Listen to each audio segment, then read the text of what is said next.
Hoy en Hemisferio Derecho tenemos el placer de tener a un invitado muy especial. Él es el maestro José Luis España, un orgullo nariñense, sobre todo por su talento y por la curiosidad y el valor que tiene el trabajo que desarrolla. ¿Cómo está, José Luis? Muy bien, muchísimas gracias por su invitación y muy complacido de estar en este programa. Bueno, cuéntanos un poco de cuál es tu oficio. Yo soy luthier y consiste en este oficio en la construcción de instrumentos musicales de cuerda frotada y de cuerda punteada. Entonces abarca un sinnúmero de instrumentos que están en todas las épocas, el Renacimiento, el Barroco y el periodo clásico. El maestro José Luis ha sido muy distinguido pues, a nivel nacional e incluso internacional, no únicamente por su oficio de la creación de, pues, en la lutería con los violines, sino por los reconocimientos que ha obtenido. Cuéntanos un poco acerca de estos reconocimientos. Sí, esto ha sido un proceso de muchísimos años. Llevo trabajando muy juiciosamente alrededor de 25 años en la lutería y ha sido un proceso ascendente de investigación y de mucha dedicación que ha sido paralela entre el oficio, el buen oficio artesanal y la investigación científica. Se considera a los instrumentos como elementos mecánicos radiadores de sonido. Entonces, como tal, ameritan toda investigación alrededor de la física, de la acústica y la matemática. Conociendo todos estos fenómenos que se producen en los instrumentos, como por ejemplo en los violines o en los chelos o en las violas da gamba, conociendo de fondo este fenómeno, lo podemos aplicar y modular al gusto. Es decir, podemos adaptarnos a las necesidades del concertista en rangos de tonalidades, imágenes tonales que quiera el músico. Entonces, un poco es eso, conocer el trasfondo de los instrumentos y la parte analítica, matemática y física de cada uno de ellos. ¿Cómo terminaste en este oficio? ¿Es una tradición familiar, por tus estudios? Bueno, yo debo agradecerlo esto a mi madre. Ella fue quien me inculcó desde muy pequeño el amor al arte. Yo inicié con la pintura a la edad de 8 años, la escultura y más adelante con la inducción en la música. Hice unos estudios en la Universidad de Nariño, en la Escuela de Música y en la especialidad de violín.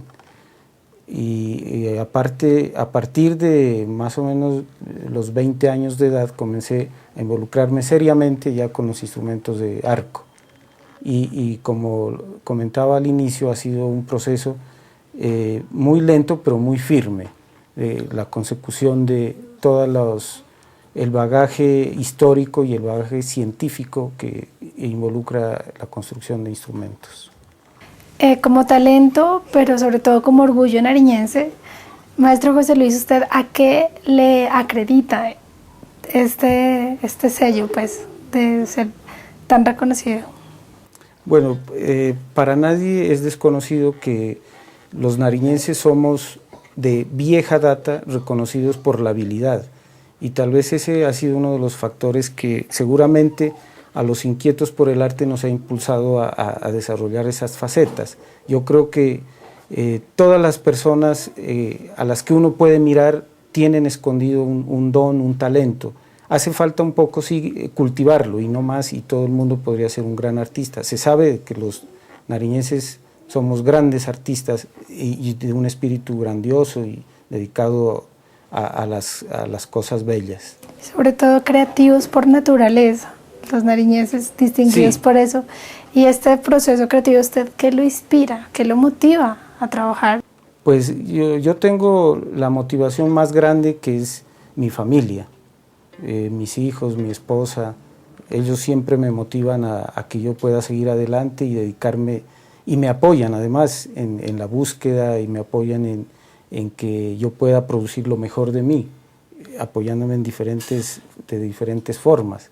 Entonces eso es un levantarse día tras día, cada día con la nueva motivación y la inspiración y el gusto por leer, porque en estos oficios, si no lee, si no investiga, se queda, digamos, como se dice popularmente, del montón.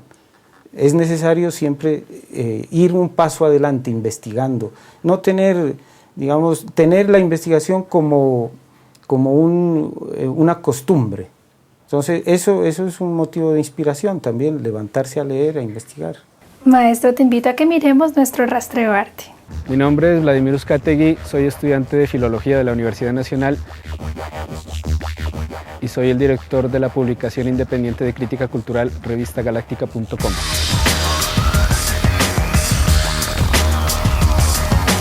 Revistagaláctica.com nace a partir de una idea que surgió hace muchos años entre unos amigos de aquí de Pasto, periodistas, escritores, gestores culturales, que teníamos la iniciativa de crear un medio de comunicación que sirviera para hacer divulgación y crítica de eventos culturales en la región.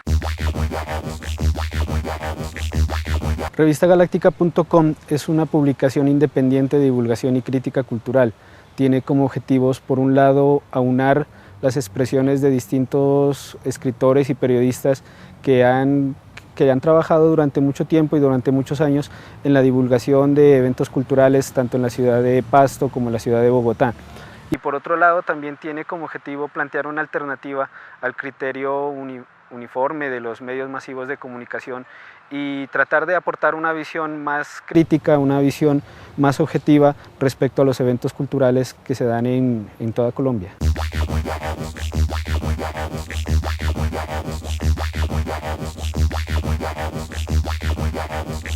Los principales criterios editoriales por los cuales se rige revistagaláctica.com son la independencia y la autogestión. Eso implica, por un lado, independencia en el aspecto crítico, en la libertad de expresión de cada uno de los redactores que conforman el equipo de colaboradores de la revista, y por otro lado implica que es un esfuerzo conjunto de voluntades, es un esfuerzo de gente que se ha adherido voluntariamente y con muchas ganas a este proyecto para fortalecer un cerco afectivo que pretende ser simple y llanamente un espacio para la expresión de diversas manifestaciones. No hay suficientes medios para hacer esa labor, y los pocos medios que hay están determinados por otros criterios no necesariamente culturales, criterios que obedecen más al mercado, criterios que obedecen más a ciertas imposiciones de tipo político o gubernamental, y entonces no hay la suficiente libertad para que el escritor pueda decir lo que realmente piensa acerca de un evento.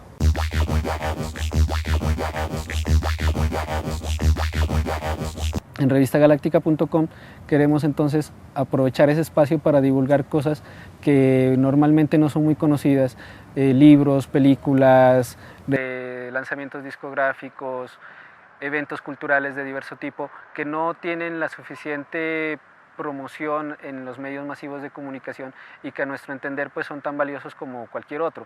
Y creo que aparte de divulgarlos, la labor nuestra consiste en ofrecer una mirada crítica a esos eventos y de algún modo poder determinar la validez de ciertos acontecimientos.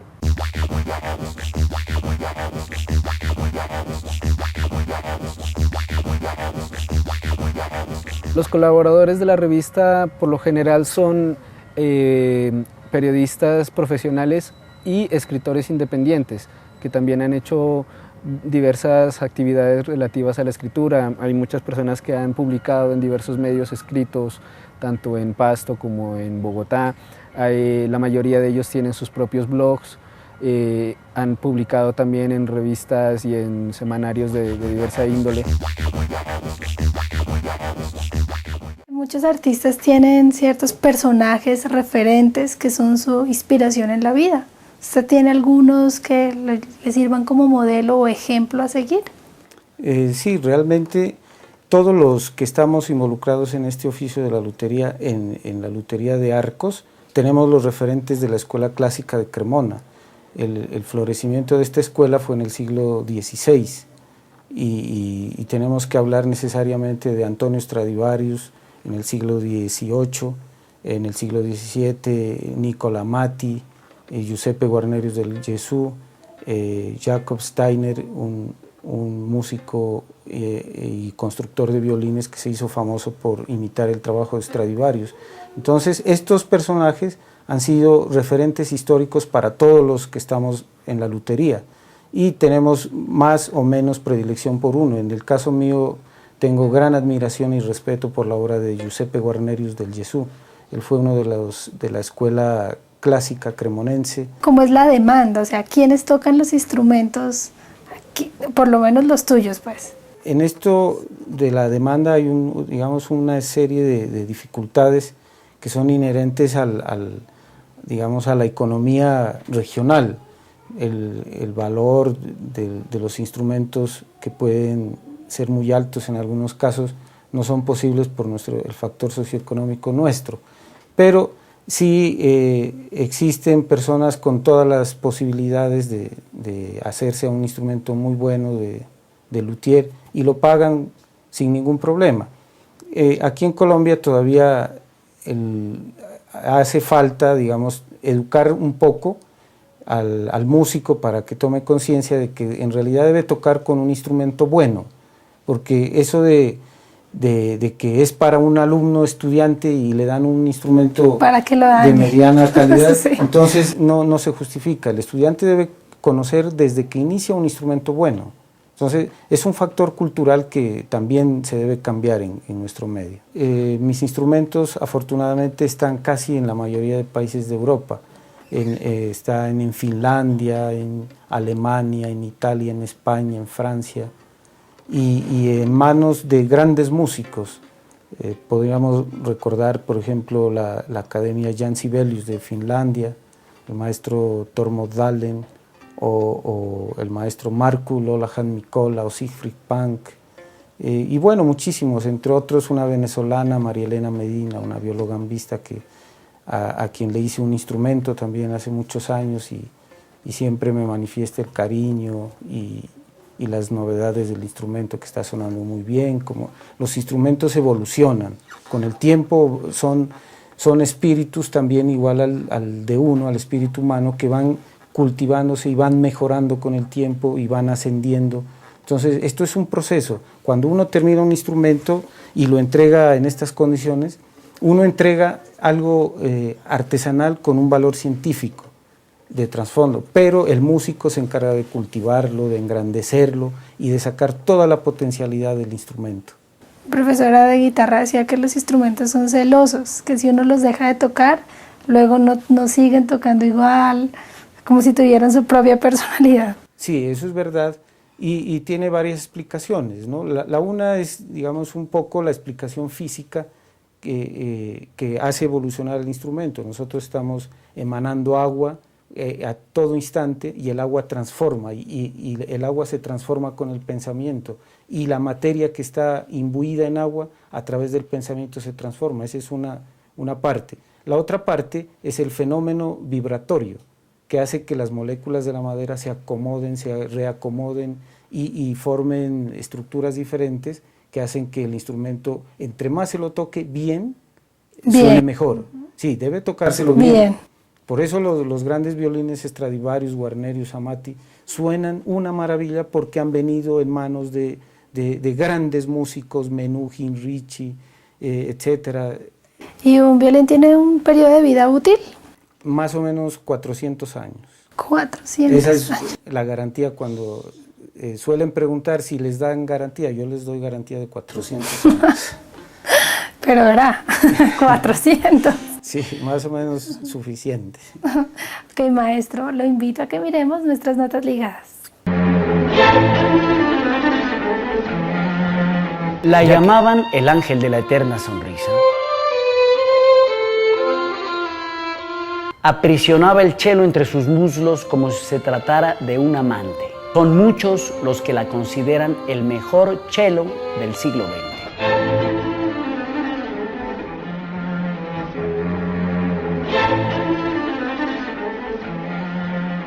Jacqueline Marie Dupré nace en Oxford en 1945.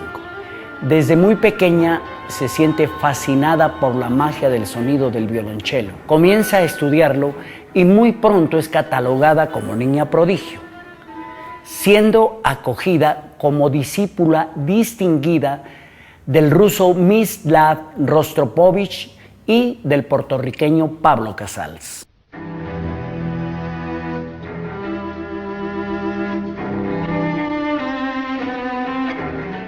Pronto comienza a pasearse por los principales escenarios del mundo, deslumbrando a los públicos aún más exigentes.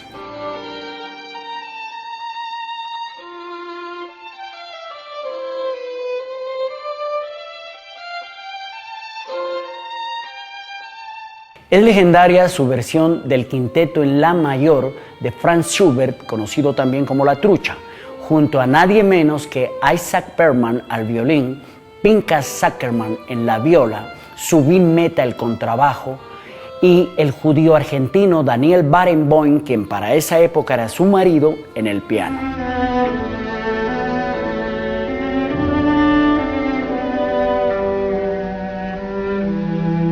Por desgracia, en 1971 se le diagnostica esclerosis múltiple, enfermedad que fue minando la maravillosa agilidad de sus dedos, obligándola a retirarse con tan solo 28 años en 1973.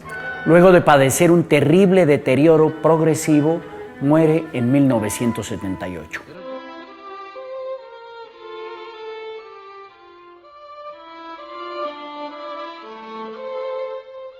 Su vida personal, como la de todo genio, no estuvo exenta de sus propios demonios interiores. Su carácter bipolar y su propensión a las aventuras amorosas es tratada en profundidad en la película que sobre ella realizara el director Anand Thacker. We'll give you the world, Jackie, but you must give it yourself. Ever since we were little, everything you've asked for, I've said yes. Jackie! Get away from me!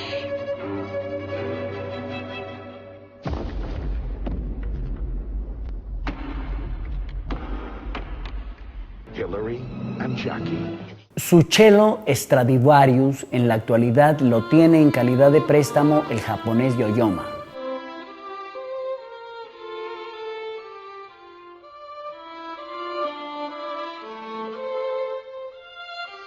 Mientras tanto, la mágica Jacqueline du Pré se ubica cada vez en un lugar de mayor privilegio en ese reducido universo de los verdaderos mitos musicales.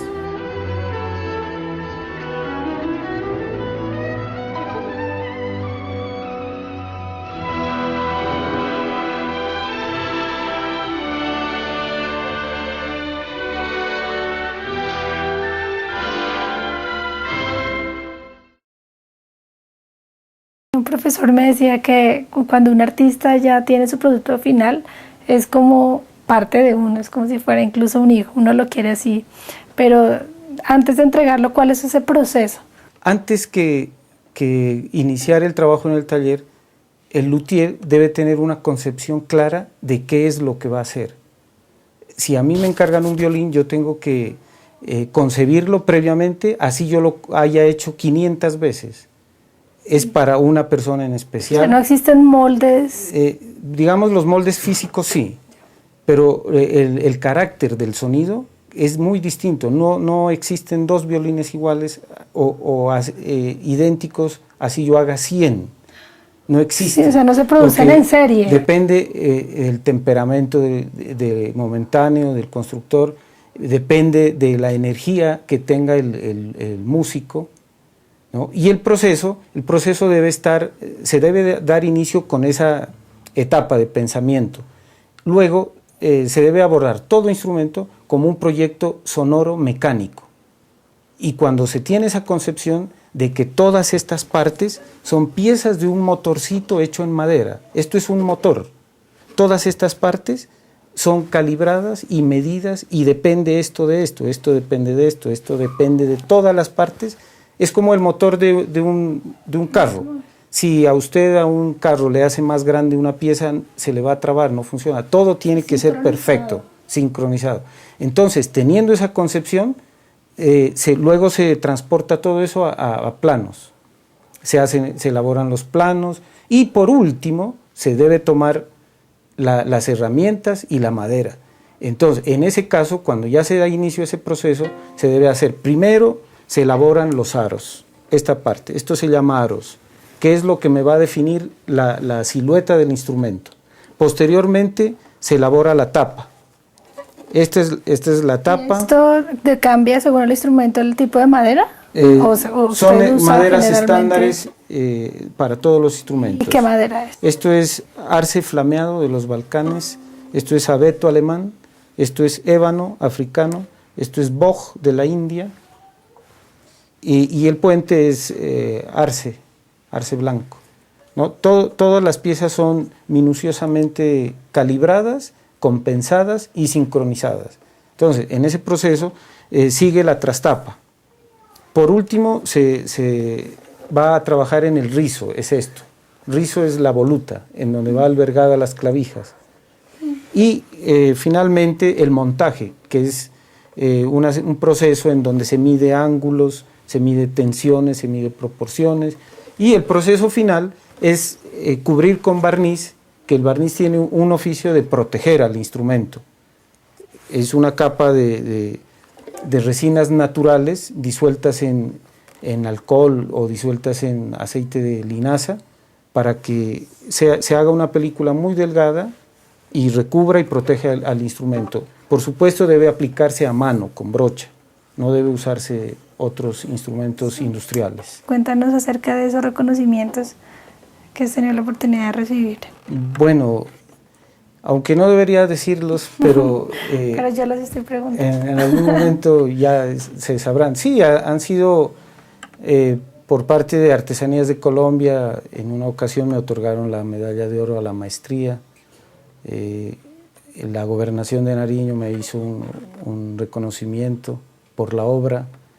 Y lo que más valioso me ha parecido es el agradecimiento de la gente, de los músicos, el reconocimiento y la admiración que es motivo y da pie para seguir investigando, ¿no? Cuando yo entrego un instrumento, me llaman los músicos, los solistas, a regalarme discos que han grabado, se han grabado en Europa, en los mejores sellos, y entonces cada disco que me llega es el más grande reconocimiento que yo pueda tener. Bueno, ¿y qué viene para ti en este momento? ¿Qué estás desarrollando? ¿Qué proyectos tienen? ¿Cuáles son tus aspiraciones? Como proyecto inmediato, la Escuela de Lutería que estamos desarrollándola con doña Julia Salvi, de la Fundación Salvi, en conjunto con alguna universidad, la Universidad Central de Bogotá.